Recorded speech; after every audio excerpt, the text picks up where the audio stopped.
Jordan, I just want to say thank you so much for actually coming up to St Paul's School today to All right. do a pseudo opening of the Innovation Precinct. I'm Yeah. really disappointed it wasn't ready to show you and open it properly, Oh, but that's all right. We'll see it when it is open. But it was an awesome tour. yeah. Yeah. But what was your first impressions? What did you think? Because it wasn't finished and we had to walk through. Well, the first impression, someone else said it, and I was thinking it, that it's just like a TARDIS. From the outside, it doesn't look anywhere near as big as once you get inside it. It just opens up, and that was awesome. Yeah, Yeah, it's exciting to see spaces like this, and also it's not just the spaces that are being built and what you have segmented into these different areas. It's the approach that you've taken and the vision that you've got for it, and that your teams are working towards as well, because you can see, and this is what came across in the tour that you took us on, is that there's a flow, and that each part, basically every corner of the center, has been thought through as to why it's there. And I think that to me is also what I was speaking about today with the students. That level of inspiration and the why, being able to answer that is huge. And yeah, and I loved it. I thought it was really exciting. Never seen anything like this in a school before. well, thank you. Well, Jordan, I'm constantly admiring you because you're not that old. I feel like I'm a really old bloke, but you actually, you did your PhD. How old were you when you did your PhD? No, I did my PhD at 23. Yeah, so I Yes. did five and a half years electrical engineering out of high school, and half a year off, and then 4 years PhD. Yeah, I think So I I was did my 29 PhD. by I the think time I I did my finished. PhD at 46, so twice Yeah, the age yeah, of right, you right. were when I did mine. My son's just finished his and he's 28, so you beat him as well. So Yeah, it's a bit scary. But can I it's can funny I that. take you back to school? Because I Yeah. always love, as an educator, love talking to people about their school experience. Where did you go to school? So in high school, I Yeah, went to Normanhurst Boys, and coming from primary school, originally it was Parramatta West, out in Western Sydney. It was a rough little neighbourhood, and my parents wanted to get me out of there. They really wanted to be able to move. My father was also supporting his family back home in Vietnam. They yeah, were in the south and they lost everything in the war. So dad had come over on a scholarship to study engineering, was supposed to go back, decided to stay, voted well for my existence and that of my siblings. But we started out in a very simple neighbourhood. And moving from there, we went to the Hills District. So I went to Balcombe Hills North yeah, Public, and I calmed right down, became very quiet, yeah, but not an overachiever, just quiet. And then moving into high school, I remember I was just trying to figure out my way. I was the only one from my primary school to go to Normanhurst Boys because it was selective. mm. And my dad was training me for the selective schools test for 2 years. And I won't lie, I guessed a whole bunch on that exam. When it turned up, it was just What you thought? running out of time. And Yeah, then, yeah, it was multiple choice. So it was just like D, D, D, D, D. yeah, But look, the thing was, I got in, and it was great because it was the right school for me to go to. It was just sort of a slow progression, but I wasn't out there too much. I was a bit loud to begin with, and kind of got shot down a bit for that. I used to daydream a lot. I remember distinctly being in school. I used to bleach my fringe. yeah, I had long hair. I always wanted long hair, and just to be able to maintain long hair, yeah. Stop I it. bleached my fringe. Yeah, And yeah, no, I'd just sit there and play with it in class, and I was always daydreaming, and that to me is something that's important to be able to do. You don't have to do it in class, but yeah, to be able to daydream, to be able to just think about things that you want to do with life, just think about things in general. And the big thing that I am noticing, obviously you've got it in droves here, but I'm noticing it across the board in education, is that shift towards asking those questions like, yeah. why are we learning what we're learning? And this is something that obviously I've seen with your vision and the whole idea of the Innovation Centre. What is going to come across to students is the stuff that I figured out over time, but over a very long time. Yeah. To be able to learn that from the likes of school is incredible. And that was a question I was going to ask you because we had a conversation online a few weeks Yep. ago, and you were talking about how you got ideas now, Yeah. and really what Realms of Thinking is about helping students to make those connections with their learning and generate new ideas, That's and right. then come up with great solutions to complex problems that people didn't realise. So, That's right. as I said to the assembly, you're epitome of the type of student I want the students to actually have. I But appreciate you were that. saying your schooling experience, you were hoping for just one idea, like your Yeah. schooling experience to what you think students need to be educated like today. What sort of reflections do you have there? Well, I didn't realise at the time that my ideas were coming out and my creativity was coming out in art. So I was Yeah. on my mum's side, the artistic side, particularly through high school. but I was terrified of doing major projects, because I always left everything till the last minute. Yeah. So I took on no major projects for senior school, which is why I dropped art, and even just sort of focused on things that might help towards engineering. Yeah. But yeah, it was a different type of experience, because that daydreaming part is important, but also being able to do it in a way that's practical. So coming up with ideas was something that I was never sort of encouraged to do, really, apart from my mum, particularly through art. And I did say to mum, even just out of high school, once I'd started uni, I said to mum, after watching Back to the Future for the 1000th time, I said to mum, and I just wish I could, just like Doc Brown, just fall and hit my head and then suddenly start coming up with ideas, just have an epiphany. And I always say be careful what you wish for, because that's actually kind of how it started for me. But it wasn't an epiphany. It was a progression over time of allowing myself to come up with ideas and not shooting them down, even internally. Our inner voice can be a pretty big critic. Yeah. And I would shoot down my own ideas that would come to my head, because I just thought, we'd tried these little practices before of idea generation, and we'd done it a couple of times in just sort of different little classes. But being able to come up with ideas and allow yourself to express them in some form, to yourself, to someone else, to write it down, it's like a muscle. It gets better and better over time. It just gets stronger over time, and then it gets to the point where, for me, it's kind of like daydreaming and idea creation is always there. It's constant. It's happening while we've been speaking this entire time. It's always there. Something's happening, yet I can still focus and be present. Yeah. And that was a thing I had to learn later on as well. My brother and a girlfriend at the time, about 10 years ago, said to me, they said, some might call it ADHD. Yeah, that's true. That's true. I probably would have been diagnosed if they diagnosed it that often back in school. But I mean, I came out of school thinking I had a learning difficulty. Yeah. I really thought I had that. And then I realized I don't. It's just how I choose to learn. Yeah. I want to engage with what I'm learning. I want to know why I'm learning what I'm learning. And particularly when it becomes self-directed, then you can learn quickly, because you're really wanting to take And really, on. that's the heart of what Realms of Thinking is about. Yeah. The problem in Western societies today is that we don't value education as much as what we used to. Well, you came from Vietnam and your dad understood that. Dad came from Vietnam. Yeah, sorry, Yeah. he came from Vietnam. He understood the value of education, right. worked hard, whereas I fear that our declining education standards in the West today is because young people don't see the value of education as much as what people used to. And so the question is around engaging them in meaningful learning. Yeah. What's this learning all about? Yeah. So and then the other key part of that is about teaching them the skills and dispositions that they need to thrive in the future. And as you shared this morning, AI is here to stay. It's only going to speed up things. What was the expression you used? We've entered it's the fastest change, but it's also the slowest. That's right. Yeah. So how we educate young people today has to engage them in a different way. It can't be just about content regurgitation. That's right. It's got to be about what are they going to do with that content? How are they going to generate ideas? Can we teach them to come up with ideas? Yeah. And that's what we are actually aiming to do here. And that paradigm is completely shifted. It's well and truly gone now. That old paradigm of teaching, where it was learn everything, impart that knowledge to students. Obviously, when I was going through, we're still getting used to the internet. Yeah. so the world has changed so quickly that we've gotten to this point where we can learn so much from our students, no matter how young they are, because they're exposed to content from all around the world, and they're connected across the world. So they'll learn different things. It's amazing. I've gone in plenty of primary schools and talked about things that adults are still wrapping their heads around or still never even heard of. They know about it because these are the things that they're interested in. And it's a matter of linking up the things that you're learning in school and learning to even visually imagine how that could link up to the areas that you're interested in. And that to me is so important. It's knowing why you're doing what you're doing. And I used to ask this question. Very quickly on this one. I used to ask this question in school quite a bit. And I remember asking my maths teacher. I asked my maths teacher, I just went, who is going to use any of this apart from those who become maths teacher and teach it to other people? Because I couldn't stand maths. Because I just did not understand it. I'm just learning formulas and regurgitating them in exams and had no idea why I was using what I was using.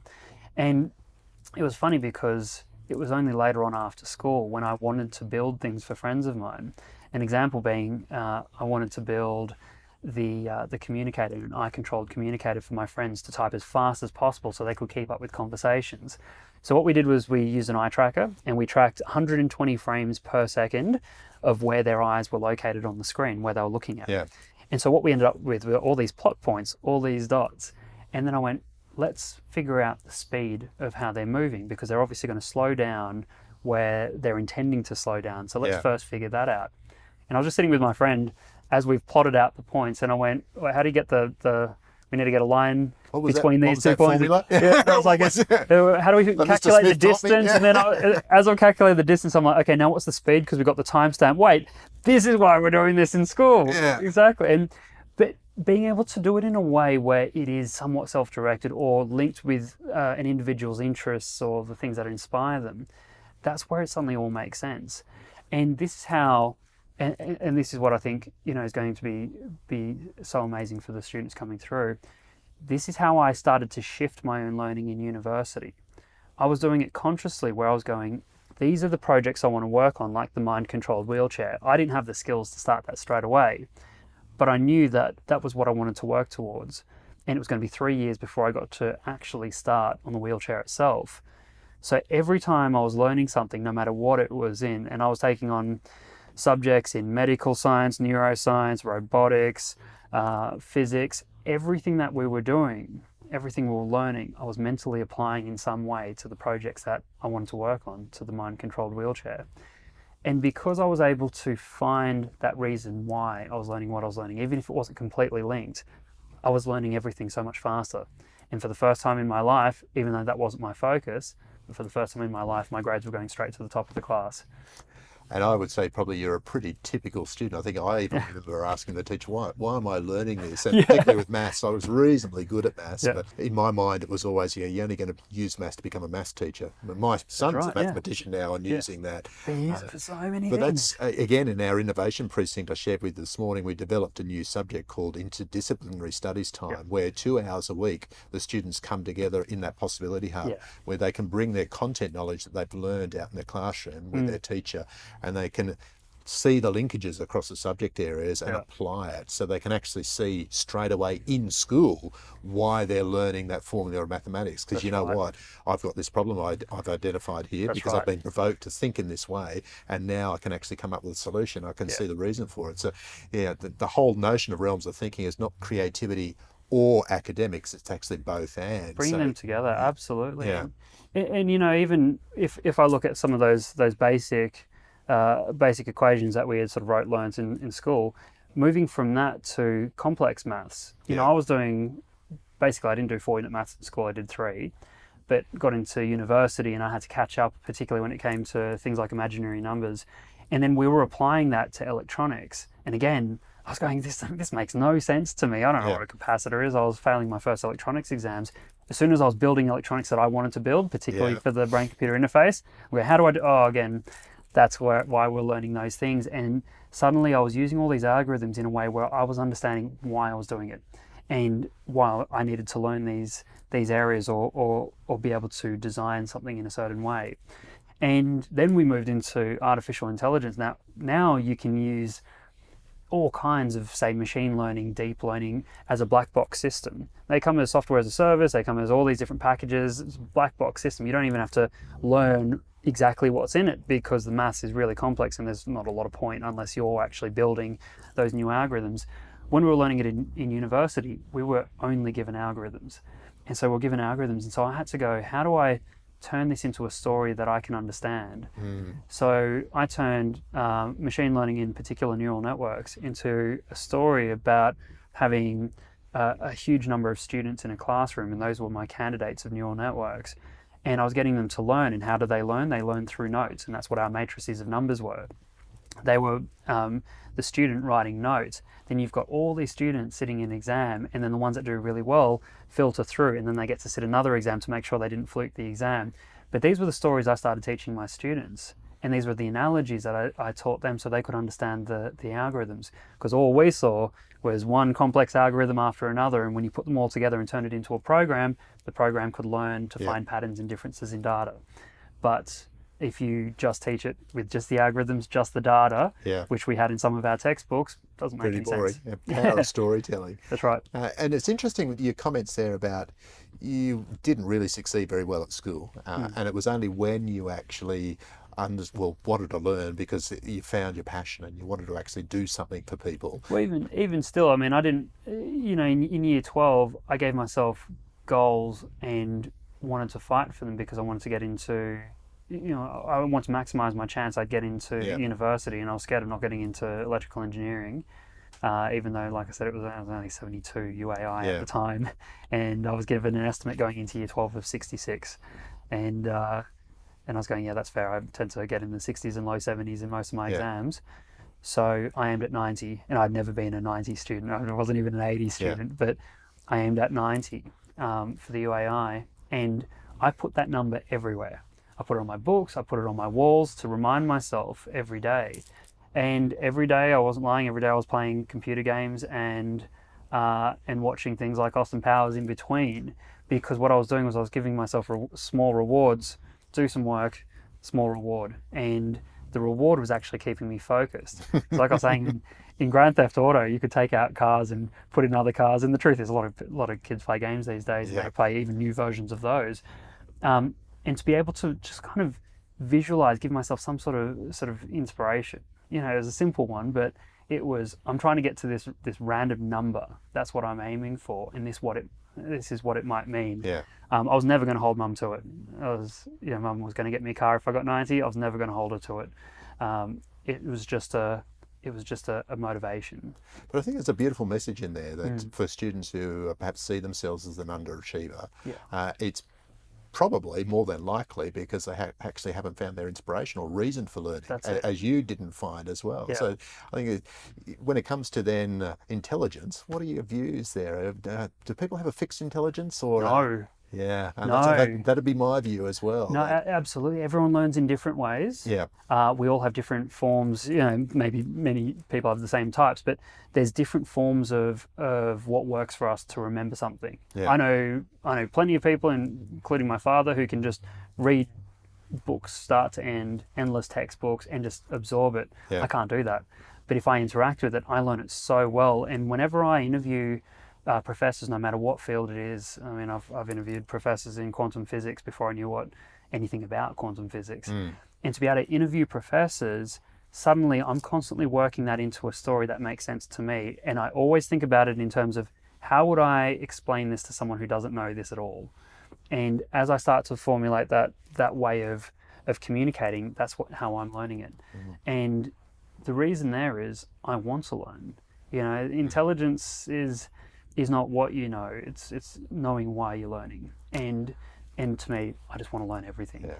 And realms of thinking, as I shared with you this morning, really a collection of 16 dispositions, the skills and dispositions to help you think creatively. So things like empathy, question posing, question answering, which you said before that you've noticed it's about asking better questions, it's about taking risks, finding your passion as well. So really the heart of education moving forward has to be about supporting young people to find their passion, has to be about teaching them how to think creatively and generate new ideas. That's right. So they are equipped and ready to become the Jordan and Nguyen of the future. They'll become their own versions, of themselves, and basically it's being sort of the best version of yourself that you can be, and that doesn't need to be a certain level of achievement or anything like that. It's finding what makes you happy.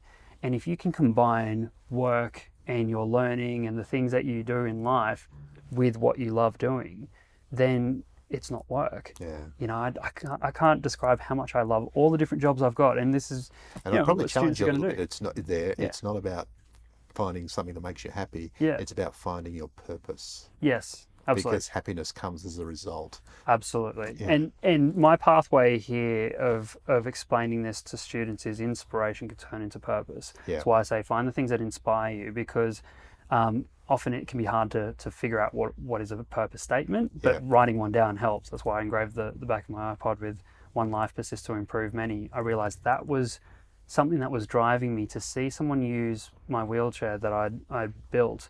And just that moment, I'll never forget that moment of someone looking up at me after using the mind controlled wheelchair, taking it through an obstacle course, looking up to me and saying it works, and I was just going, wow, what is this feeling?